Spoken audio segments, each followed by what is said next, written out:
What's good, guys? Prince Sports here. Now, as you can see, it's quiet as hell right now because typhoon hit, rain everywhere.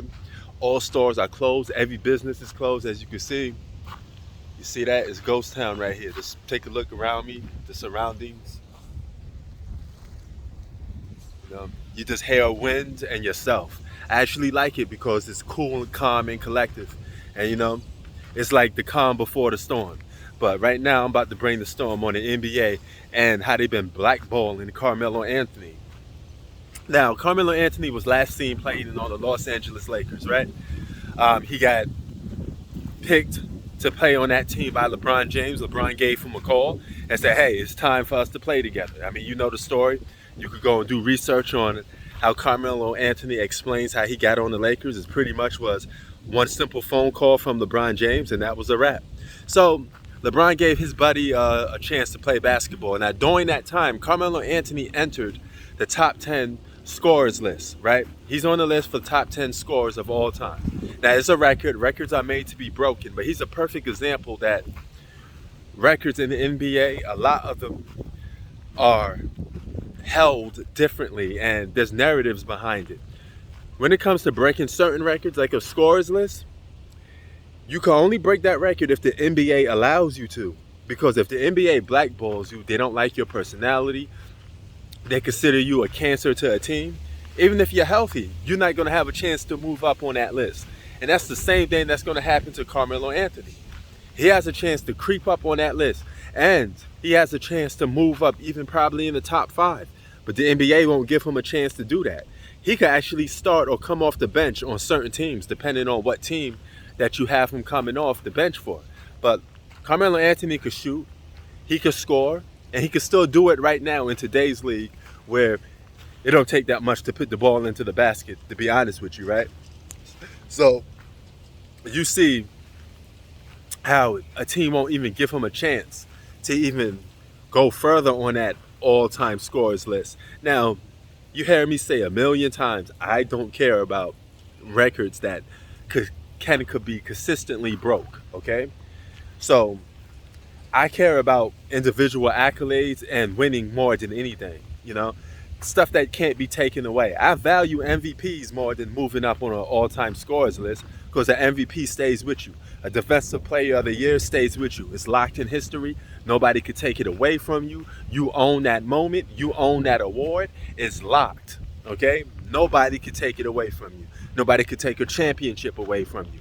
These things matter to me the most, more than, oh, I got more steals than this guy, only to have another guy come along and get more steals than you.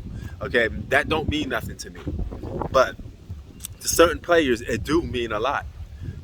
Certain guys, they only play for stats. Certain guys, they only play to win stats and put it on a stat sheet. They don't care about the winning aspect. I mean, now, you may say, hold up, every NBA player should care about winning. Some of them do, but some of them don't value it as much as, let's say, a Michael Jordan or a Kobe Bryant. These guys really cared about winning. That was their primary goal. All Kobe cared about was winning. He didn't care about field goal percentage. He didn't care about whether he win an MVP or not. He just wanted to win. He wanted to be the guy holding his hand up at the end of the day, saying that he was the victory. The victor. Excuse me. But that's the problem with the NBA. Now you're going to rob Carmelo Anthony, a guy who don't even have a championship, right? So he probably looking at it like, hey, the only thing I can do to mark my name in history in the NBA is to get on the scorers list for a while until somebody comes along to knock me off.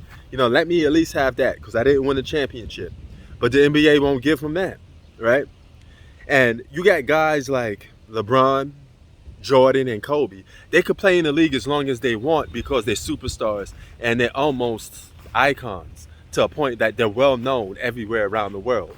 And if Kobe didn't get hurt, he would have been the number 1 scorer on the scorers list. He chose to retire after saying that he still had energy left to still play basketball, but he was able to leave on his own terms. Michael Jordan was able to leave basketball on his own terms, but LeBron James will be able to leave basketball on his own terms. These guys will never be blackballed or blackmailed or anything from the NBA. It's because the NBA knows that they're profit earners and they you know, the NBA loves these guys too much to not give them their way. You know, not saying that some of them didn't earn it. You know, even LeBron earned it to a certain point because he got a lot of people into basketball.